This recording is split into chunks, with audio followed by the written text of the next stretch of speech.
Good afternoon, everyone. My name is Ken, your host and moderator for today's webinar. I'm from the OER Research Practice Policy Group, RPPG. A very warm welcome to all of you for joining us today at this Research for Impact, Translation for Impact, T4I webinar series, titled Research Dissemination, Engaging the Audience Through Traditional and Social Media. Some housekeeping matters. Please do note that this session will be recorded, and if you are facing any technical difficulties, please let us know via the chat function and we will do our best to assist you. If you have a question that you would like to ask, please do so via the Q&A function. This is the program overview for today, and after a short introduction, we will dive straight into today's webinar. There will be a Q&A where I'll be moderating, and we'll also be asking for your feedback towards the end of the webinar. I will now share a very quick introduction about RPPG that was started in the 5th tranche of funding by the Ministry of Education.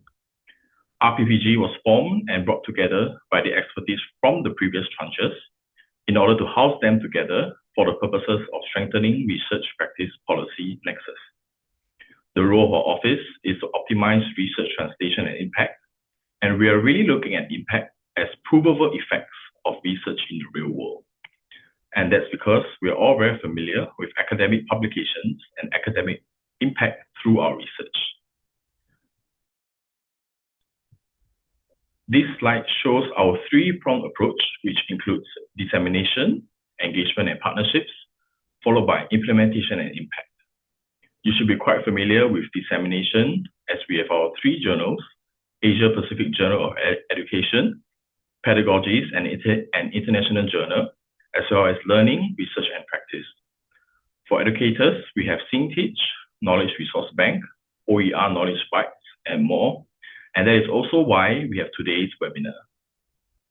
For engagement and partnerships, we do a lot of engagement sessions with the various departments in NIE, IHLs, schools, and brokering between researchers and stakeholders.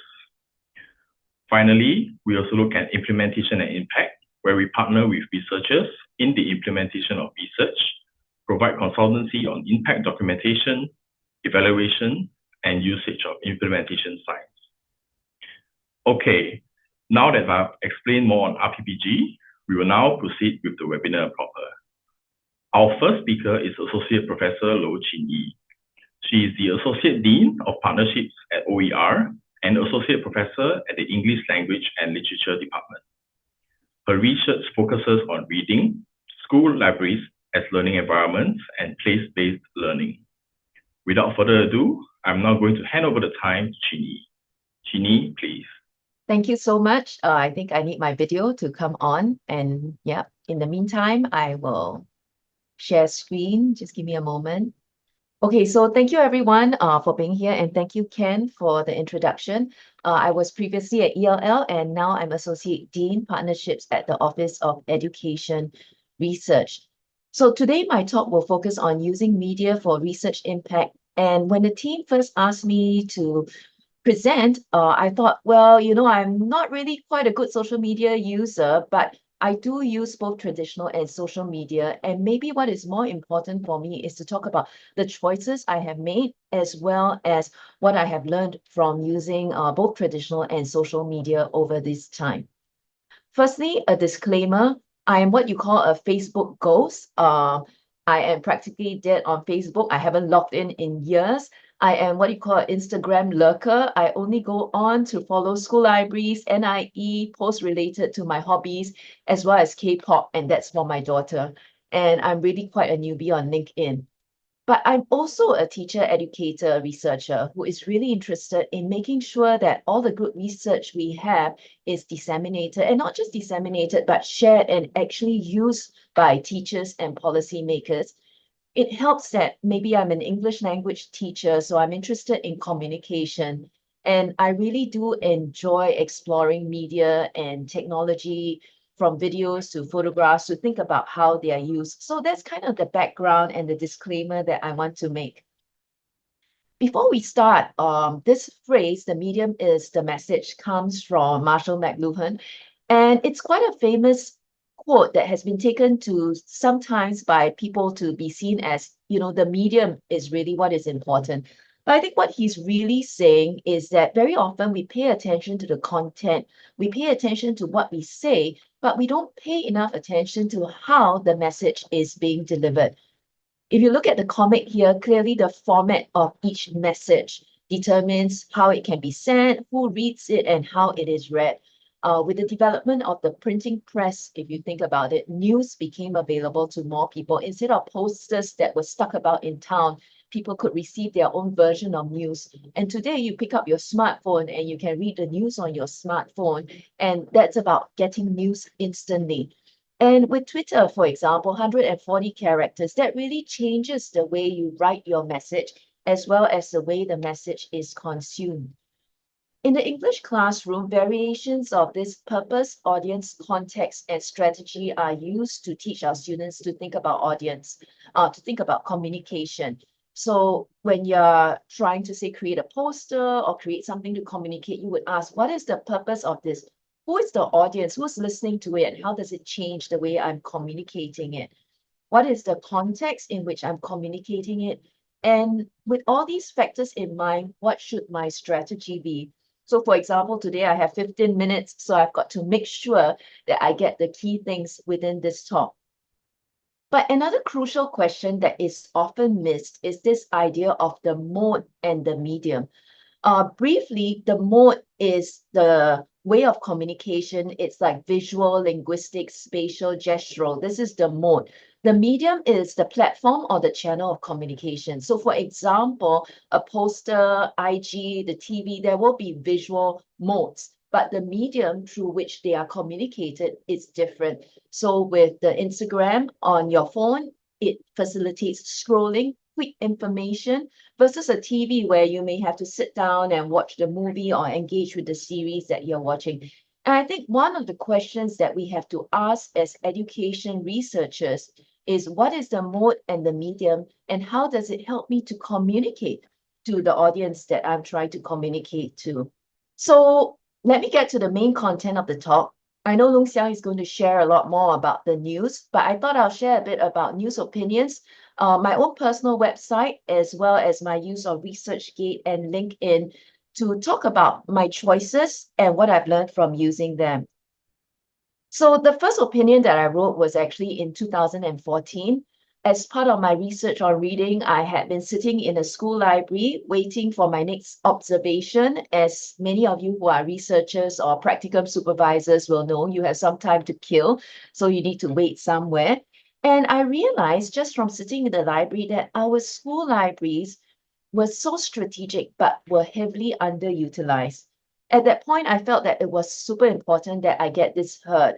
I mean, I did know my school teachers. I was teaching in pre-service. Yes, I could tell my pre-service teachers. I could tell the teachers that I was working with, and I did work with my MOE colleagues as well. But I felt that if I could get my view out in the press, it would mean that policymakers, principals, different people would get to hear about it. And that was the reason I chose to write in the Straits Times. Fortunately, I had an ex-student who was teaching in the Straits Times. I checked in with her. She checked in with her editor. There was interest, and I wrote my article. Since then, I've written something every year. And what I did to prepare for this was I looked back to look at the different articles that were initiated by myself. And as you can see, I really do write about a wide range of topics. However, if you look carefully, actually these topics are connected around my interests in literacy, especially reading. I'm particularly interested, very passionate about how we can support our low socioeconomic status students. How we can resource them and help them to learn better. So that's another key thing that you will see. I'm also interested in learning environments and design, and you'll see that in my work in school libraries. So reflecting on my writing, I thought there were 5 tips that I could share with you today. I think the most important thing is that we need to speak to the issue of the day. Very often as researchers, we are so steeped in our research that we start from our research. But actually, I think what is more important is to ask, what is the issue of the day? And if I'm able to speak to it based on my research. So for me, more often than not, I read about something in the news and I feel very strongly about it. And I think, wait a minute, I can draw on some research to say something about it. And this is when I begin to explore and think, can I widen the discussion in the news with what I have? The second tip I have is that we need to draw on a wide range of information rather than just our research. I often find myself citing other researchers as well as works that I have been reading. It is really helpful to have interdisciplinary knowledge and be familiar with the works of different, not just researchers and scholars, but thought leaders, people who write in the press, and even general information, what the politicians are talking about. All this is information that is useful to help us to understand the issue of the day and to write to that. I think related to that, I think it is quite important to use research strategically. With a research paper, we've got 6,000 words to 8,000 words, sometimes up to 10,000. A commentary is just 800 to 1,000 words. So that's very little. And it is not a summary of my research. It is my point of view on something that is in the news. Recently, I was asked by an editor from one of the news presses. He said, "What is your bottom line?" And I thought that was a really good question that I can always put to myself when I'm writing something. What is my bottom line? What am I trying to say? Can I say it in one sentence? And is it there in the opinion? Number 4, fact check. You don't need to put citations. So that's different, right? When we write a research article, we need to make sure we have citations. But it is important that when we write in the press, we are able to back up everything that we say. So when I'm writing, I tend to hyperlink and say, this is the source, this is where I got it from. So I know that whatever I am saying, I have checked it up. And I am also very willing not to put out something if I have written something. So just to give you an example, once there was a topic in the news and I was very passionate about it. I think it was about low FAS students, and I wanted to write something. So I sat down and I churned out an entire opinion. But then I look at the suggestion that I had and I asked myself, does MOE have that? Are schools already doing it? And I checked with a colleague from MOE and she said, well, there are some initiatives. So I said, you know what? I'm not going to put that out in the press because I think there are things that are happening. I'm not sure my opinion here is going to add to that.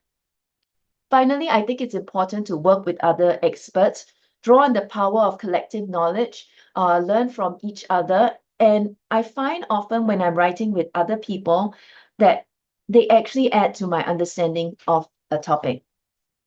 So moving on from thinking about writing opinions to the personal website.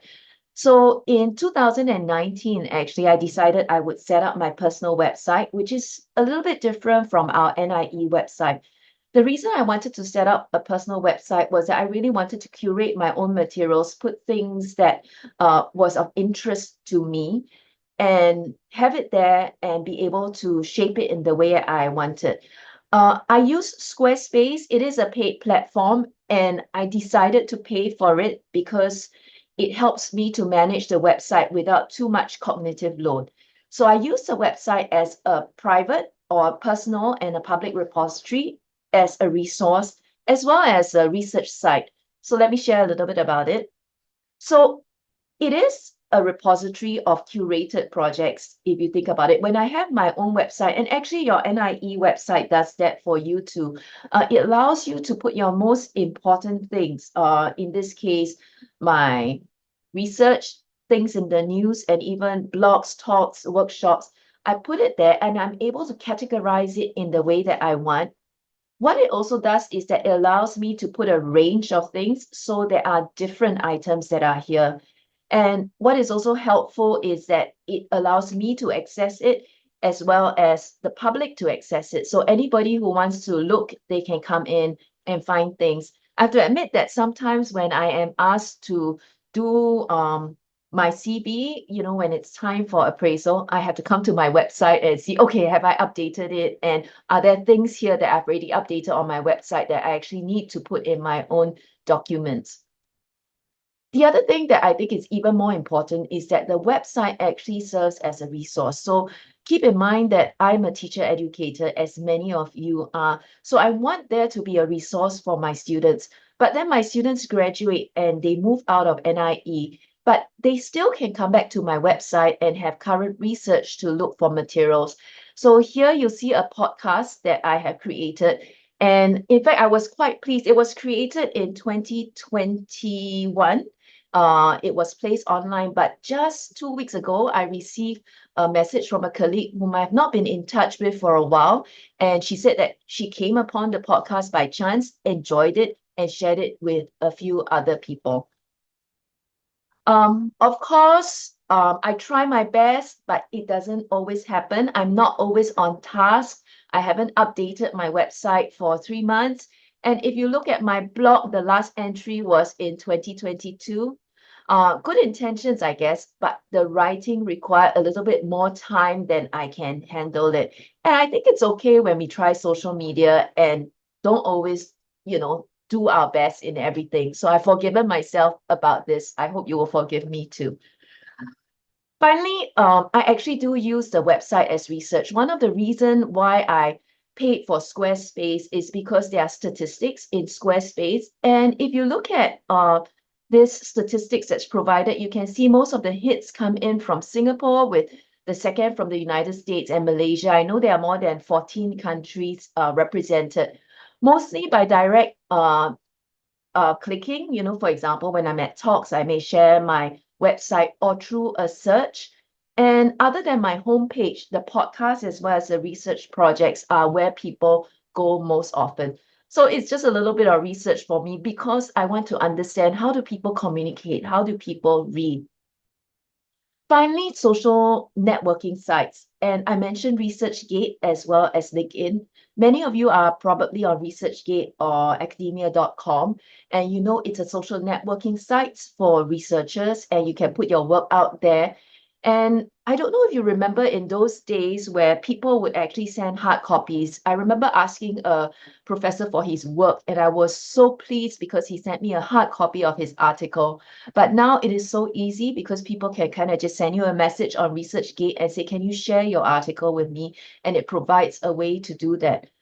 Now, LinkedIn is also a social networking site, but it's a little bit different because although it has scholars and researchers on it, you do have policymakers, you do have educators, you do have members of the public. So it's a wider space where you can reach out to more people, or really I see it as more people looking at your work. I actually only mustered up the courage to start being active on LinkedIn in 2022, essentially because it required more work. It's a social networking site. And I would also have to post things regularly on it. I'm not that regular, maybe about once every 2 weeks, but I try. That's the minimum I've given for myself. And mostly I use it as a place to post information, announcements, as well as about my own research. But one of the uses that I found pretty useful for LinkedIn is that it actually allows me to point to other things. I have limited followers, but whoever's following me can see the things that I'm pointing at. And I think it helps to see social media as an ecology. Recently, my colleague, Christine Xavier, gave a talk with Prof. Deborah Myhill on grammar. It was very well attended. We recorded it. We put it on the ELL YouTube as a series. So what I did on my LinkedIn was I pointed to the resources, and hopefully when people go to this YouTube page where to watch this grammar as choice for literacy development, they'll see that we have other resources there by other researchers and look at it. Another initiative that we have had at ELL is to create a website, an electronic direct mailer where we put this information, and again, you see it's pointing to the other items. Finally, I just want to say that our PIA-AR colleagues have actually spent a lot of work on the website. I do know that it is a lot of work to create this media, and if you look at the sort of historical development I've taken a long time to get here, each time saying I'll just test one thing and spend some time on it. But actually, sometimes all we have to do is to update our NIE research webpage, and at least that is an easy access page to our consolidated works. I hope this has been useful. I don't think I'm really trying to persuade anyone to use any of these forms. My main point is that we make choices about how we share our work and the work of our colleagues, and that whether through traditional media or social media, we can reach out to the educators and others that we hope can use our research to make real world impact in very concrete ways. Thank you very much. Thank you, Chin Yee, for the insightful sharing session and showing examples of how one can utilize various mediums to share their research across multiple platforms. Our next speaker is Dr. Wong Long Xiang. He is a senior education research scientist at the Center for Research in Pedagogy and Practice. As a researcher specializing in educational technology for 3 decades, he has actively engaged with the media, publishing over 50 op-eds and column articles in both Chinese and English printed media and news portals over the last 16 years. Additionally, he has frequently been interviewed by TV channels and radio stations for his expert opinion, and he will be sharing his experiences and tips. Long Xiang, please. First of all, thanks for Chin Yee for sharing some of our experience, and I think actually it might be overlapping with what I intended to cover, but I think I can keep those parts which are going to overlap being simpler. In a sense, because I'm more from a Chinese background, so I must say that I've been engaged by or contribute to local Chinese media more often than English media, although I do have some scattered experience of publishing commentaries and English media as well as being interviewed in English as well. And what happened here is that we're talking about 50 odds of these writings I've been published, actually mostly published in my column, my personal column in the Chinese paper, starting from this Lianhe Wanbao and later becomes Xinmin Ribao, because I'm writing them for them for about every fortnight. They are supposed to publish 1 article every fortnight. So I can write anything under the sun. So I think about 20% of what I've written in the past 15 years have been on education. The rest will be on op-ed, commentaries, and publication or elsewhere. And then for interviews, also mostly in Chinese. But what happened here is that one thing I want to share about this, we're talking about this writing articles. Chin Yee already talked about what are the ideas she came up when she wrote articles and or especially op-eds or commentaries. But I think for my part, my experience is more on something like this. In the past, I've been writing articles because when I look at this for Chinese, especially for Lianhe Zaobao, their audience or their readers, very much interested in Chinese language learning, because that's always an issue that our Chinese community have been facing. And that's why actually in most cases I'm trying to try to connect whatever I'm talking about to Chinese education. So that's something that you want to read the mind. Read the mind, editor's mind. And editors, they want to know this is what the readers want.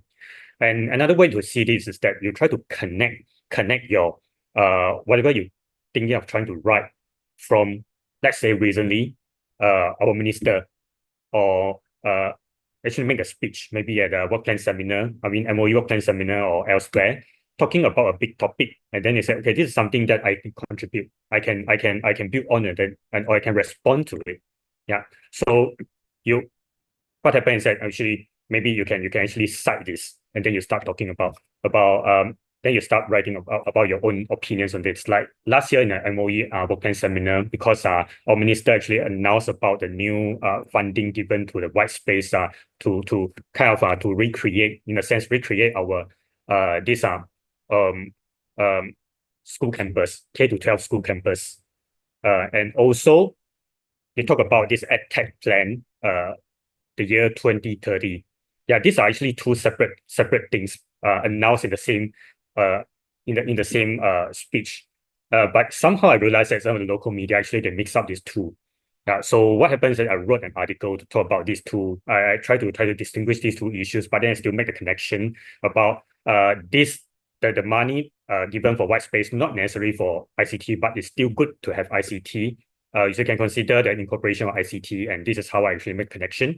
And also when blended learning coming up, because it's actually very much connected to my previous work on seamless learning. And even in year 2020, when AST was being, I think they were being tasked by MOE HQ to develop a series of new blended learning pedagogy and PD materials and PD models, or a bit of PD community, so that they can start spreading this blended learning practice across our secondary schools. They actually refer to my frameworks and my own previous papers on seamless learning, and later they came to me and said, okay, maybe I should involve in their NLC and so on and so forth, and the rest is history. But this is something that is actually only between AST and me, and maybe some teachers involved in the NLC know what I've done. So I thought, and also because of encouragement from the OER, I started writing about blended learning, and I make the connection with my own study, seamless learning. But I don't try not to highlight on these things, but I still try to contextualize my seamless learning work within the blended learning setting. So this is something that actually built my network beyond this, because afterwards, I think there are some schools, they started to invite me to give talks, to give workshops, to kind of to develop their teachers' blended learning abilities, blended learning design capacities. So it depends on whether you want this thing to happen. You want to build a network, then you publish this, and then you make people realize that these are things you are doing. So that's one thing you can do. And also you try to move fast with the ChatGPT. I wrote quite a few op-eds, co-wrote with our former colleagues, Chikit, and this in English and also in Chinese. But I must say, actually, the first person in NIE who publish a relevant op-ed or relevant commentary, it's actually, I think it's in among our attendees today, which is Victor Lim. I think he published his op-ed on barely 10 or 15 days after ChatGPT 3.5 went online.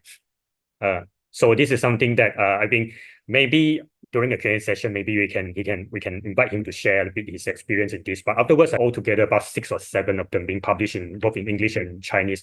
But at the beginning, of course, there's a novelty factor. Everybody wants to know, eager to know. They are so worried, by the same time they find for all this kind of hope to see all these things. Yeah. So what happened is that, but a year later, when we still have new ideas, we want to come up, and then now the editors start to be more critical. Yeah, because the novelty factor already went off. So you need to find something, the angle which is really make a difference. So at least for Zhao Bao, I still try to connect it to Chinese learning. Yeah, so this is something that maybe they may find interested, but I still find it interesting. But then they still ask for some revisions for that. Yeah. So that's some of the experience for me in writing all these op-eds or commentaries, or my column articles. But when it comes to these interviews, in many cases, actually, we are being invited because our PIAR, we know that they're kind of a broker of us. We often have, let's say, because they have this connection with TV and radio stations, and also newspapers.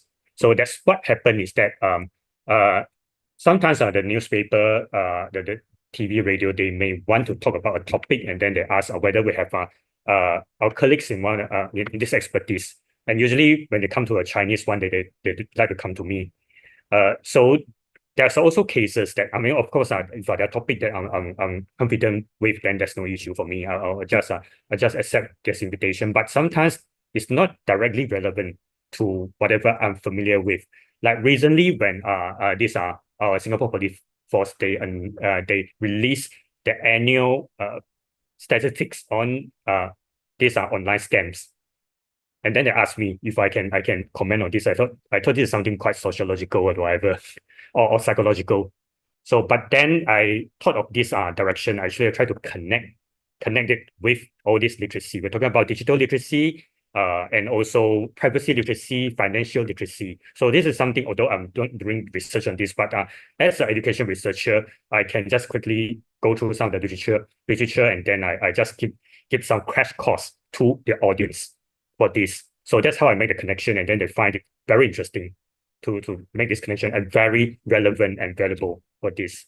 And I think regardless of your writing or you're being interviewed, there's one thing, of course, you're talking about how are we going to translate or do the translation of what we are familiar with in terms of more from academic mindset, to lay people. Of course, everybody knows that. I mean, all of you should know that there shouldn't be too many jargons or maybe theories of the. In fact, there's one thing that inspired me a lot. kind of enlightened me a lot. When I was in high school, already read that. Not really. Already read that book. A Brief History of Time by Stephen Hawking. I remember there was once he talked about how he wrote this book. He said there's one principle he put out. He said, I try not to involve. He said he tried not to write any physics formula in the book. Yeah, he assumed that every formula being added to his book is going to drive away half of his own readers. So if there are two, that means that there are only 1/4 of his potential readers left, and so on and so forth. But at the end, he said there's one formula that he simply cannot avoid, which is E equals mc squared. So he wrote about that. And then he said, okay, I'm risking losing half of the reader, but I have to do that. So that means that we try to, based on same principle, we will try not to put in too many jargons. Even at most, maybe the best is if you only have one jargon. Let's say if you are going to share about problem-based learning. Okay, problem-based learning is something that we, at least any educational researcher, at least will know what it is. But lay people, they not necessarily know. Yeah, so of course, because this is your center, you still have to talk about this, and then you just give your readers or your audience a crash course about this. Anytime we add one more jargon, you need to think about whether it's necessary to repeat, or you try to put it in a layperson's way, or maybe at least you try to see whether you can unpack it within 1 or 2 sentences. If you need to unpack it within 3 to 4 sentences, you try to avoid it as much as you can. Yeah, so these are the considerations you need to think of. Yeah. Okay, I think that's roughly what I have right now. Okay, thank you. Thank you, Long Xiang, for sharing your experiences and tips on writing compelling articles and preparation for interviews. As mentioned by Long Xiang earlier, PIAR helps to connect media with researchers. And if you'd like to find out more information, you can contact Chin Wen Hui from PIAR. She will also be able to share some NIE guidelines on social media. Finally, we move on to our last speaker for today, who is Ms. Radia. Radia is an education analyst and my colleague from RPPG. She read psychology at the Singapore University of Social Sciences and has training in mass communication. She runs the RPPG's T4I X account to share NIE's research impact and translation, and she will be covering a brief overview of X and some tips on how to use X as well. Radia, please. Thank you, Ken, for the introduction, and thank you, Professor Loh and Dr. Wong. I'm Radia from the Research Practice Policy Group. After listening to Professor Loh's insights on the different social media platforms and Dr. Wong's discussion on traditional media, I'm now going to be talking about the best practices for disseminating research on social media. First, I would just like to conduct a quick poll with just 2 questions. So you'll be prompted by Catherine to open Mentimeter on your screen. Please click open and answer the question which will appear on the right-hand side of your screen. So for those of you who have yet to click open, please click open. It should have appeared on your screen, and take some time to answer the question that should have appeared on the right-hand side of your screen. We'll give this a few more seconds. The first question is, which social media channels do you use for work?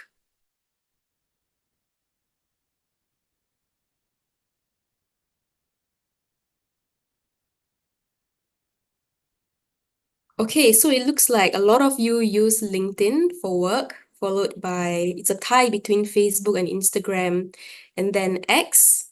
Okay, thank you for participating. Now let's move on to the second question. Please also take some time to answer the second question.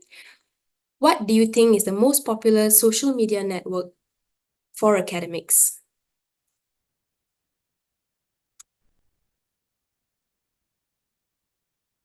I'll give you 5 more seconds to answer this.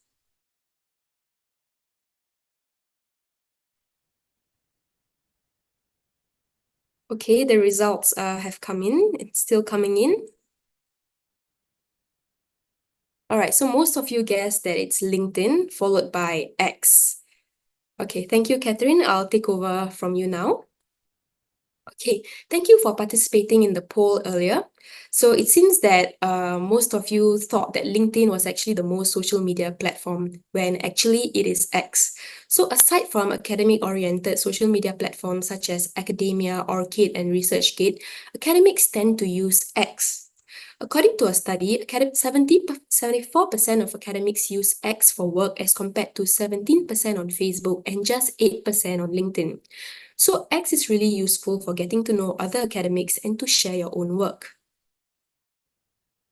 Now, let's have a brief overview of X. If you're unaware, X used to be called Twitter, and it's a social media platform where you post updates in 280 characters or less. According to Howell and colleagues' study here, academics use X for the reasons outlined here. So their research shows that academics primarily use X to access current information at 73%, share updates, and expand their networks. Surprisingly, fewer academics use X to share their research to the public and to their peers at just 40+%. This is unexpected, as we now know that accessing current information is a top reason for academics to use X. So you would think that academics would be putting their work out there more often on X. Now let's look at another study by Costas and colleagues on the right-hand side of the slide.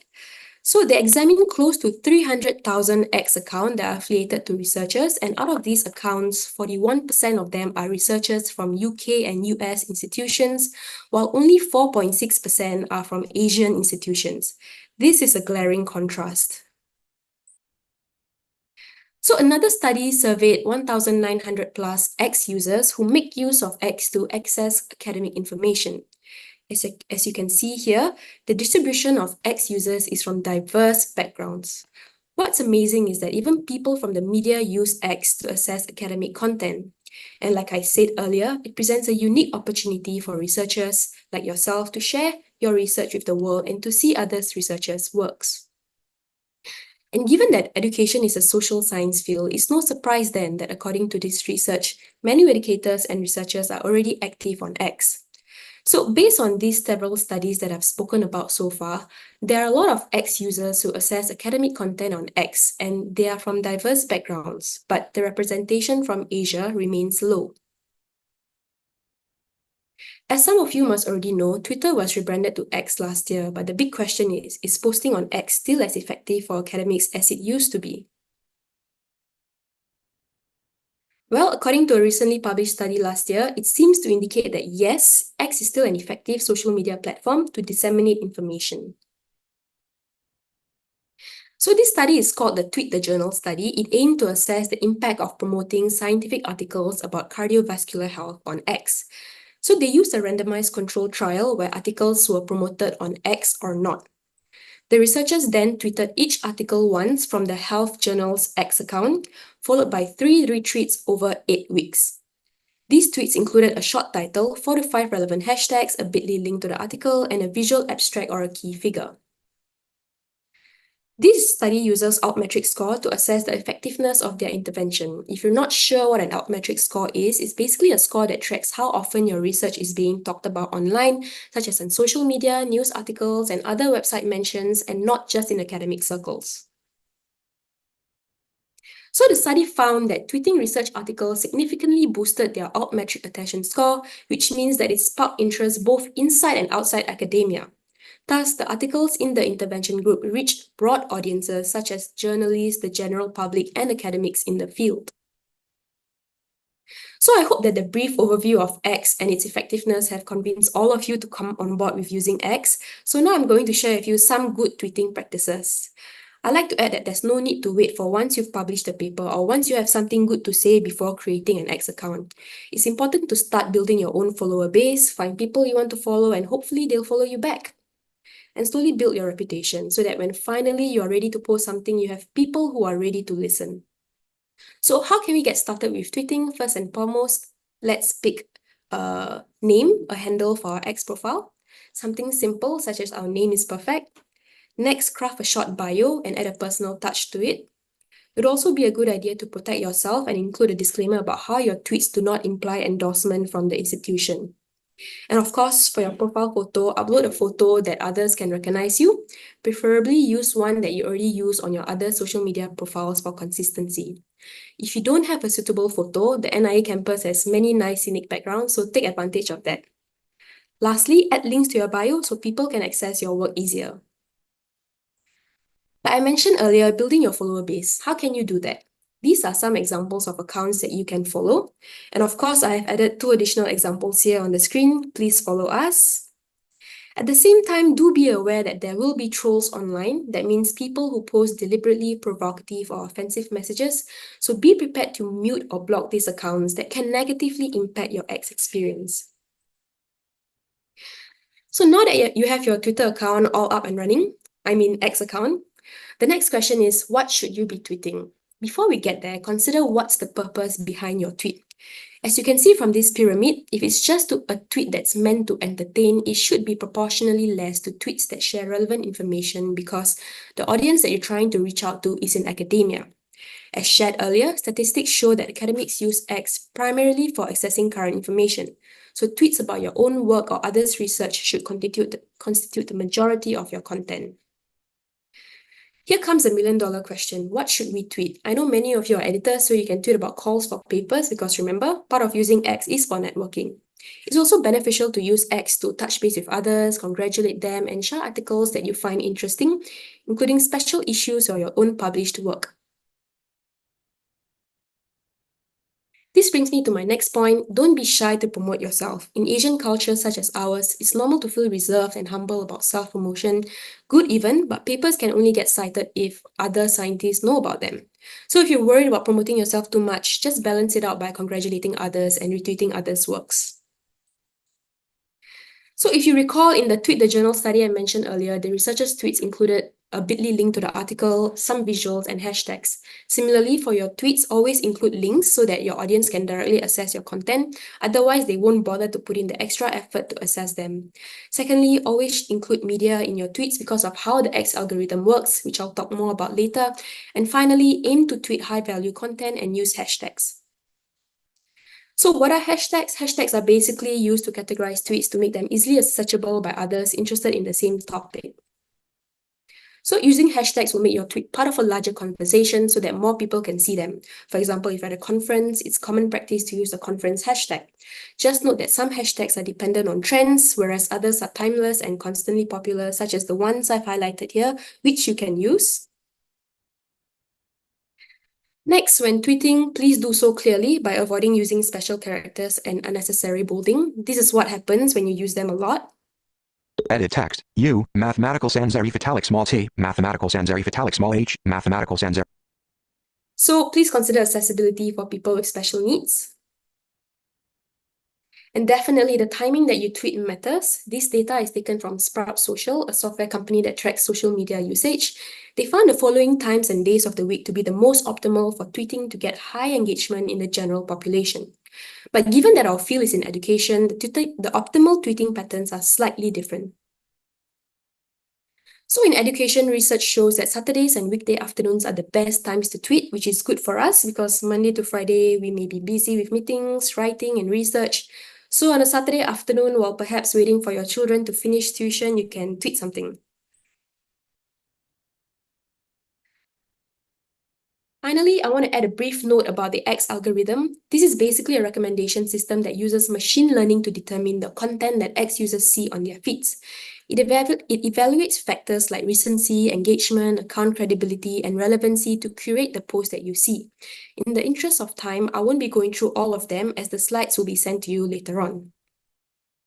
However, I do want to add that this algorithm is important is because for your account algorithm to be seen as active by X and for your post to show up on other people's feeds, you need to do certain things such as these. posting consistently, posting at the right time, making sure to use media content, and simply being active and receptive on your account. If you're overwhelmed by what I've shared with you today, don't worry, just remember this acronym, ACT. ACT, which stands for Assemble Your Profile, Create Valuable Content, Tweet Strategically, and also Realistically. And of course, I cannot end this presentation on X without asking you to follow us on X. So we'd greatly appreciate it if you could follow us by scanning the QR codes here as we regularly post useful insights for academics. Thank you, everyone. Thank you, Radia, for sharing more on X and sharing some of the best practices to adopt, which I'm sure will be also very adaptable for other social media platforms. I will definitely take some pointers for OER's X page as well. We've come to the end of today's webinar. Thank you to our speakers again, Chin-Nii, Loong Siang, and Radia, for taking the time to share about the various methods, platforms, and best practices to engage the public about your research. We would also like to thank our participants for joining us today. Lastly, a shameless plug. If you haven't done so, please also like, follow, and share updates from OER social media accounts, and where we will update on the latest news and events. Once again, thank you everyone for your time today. We hope to see you again at the next T4I webinar series. Goodbye.